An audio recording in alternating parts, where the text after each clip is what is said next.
сәлеметсіздер ме? Ильяс Қабылов атындағы нөмір 12-ші IT мектеп-лицейінің 10-шы сынып оқушысы екені жалғастырылады.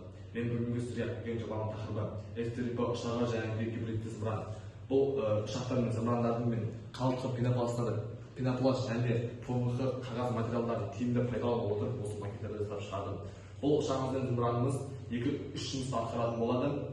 Бірінші жұмысын айта кететін болсам, бірінші жұмысы қауіпті жағдайларға түсіп қалған адамдарды құтқару, екінші жұмысы ауыл шаруашылығы және егін шаруашылығын дамыту, үшінші жұмысы мысалы басқа елдерде соғыста өзіміздің елді қорғау үшін әскери техникаларды дамыту. Енді бірінші жұмысын толық түсіндіре кететін болсам, бірінші жұмысы мысалы адамдар апатты жағдайға түсіп қалған жағдайда осы екі ұшағымыз бірге ұшырылып берілген координатқа қарай баратын болады. Берілген координатқа осы ұшағымыз қондырыла алмаса, осы зымыранымыз дрон секілді ұшып, сол адамды өзінің құтқаратын жеріне қарай апаратын болады. Екінші жұмысын айта кететін болсам, екінші жұмыста мысалға егін шаруашылығында осы екі ұшағымыз, нағыз ұшағымыз дронға айналып, сол уын себетін болады. Мысалға ол жақта өзінің арнайы дрондары болады. Ол дрондардың жанармайын құйып отыру керек болады. Ал бұл ұшақтарымыз 24/7 ұшырыла беретін болады.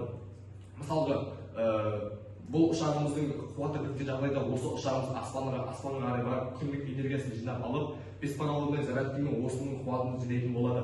Ал түнде болған жағдайда осы ұшағымыз аспанға қарай көтеріліп, жел энергиясы арқылы осы пропеллер арқылы энергияны жинап, қайтадан беспараллельный зарядка арқылы осыған толтырылатын болады.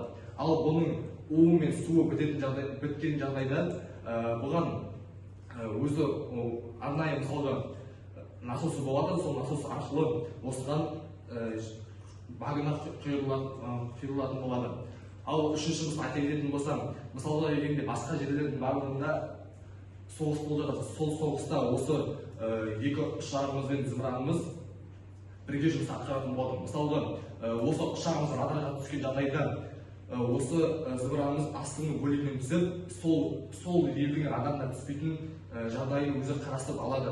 Мысалға бұл ормандардың арасымен және де суын астына кіріп, сол берілген точканы полностью жарып жүруге болады. Бұл ұшағымыз осы ұшақты астына енгізіледі, осы қондырылады. Мысалға берілген точкаға бара жатқан кезде автоматты түрде осы дрон түсірілетін болады. Ал бұл дрондардың өзінің арнайы қанаттарын қосып көрсетсем, осылайынан ұшырылатын болады. Ал енді қорытындылай келе, мысалға болашақтағы осы әскери техниканы жақсы дамытуға өзіміздің елге осындай зымырандар мен ұшақтар қажет болады.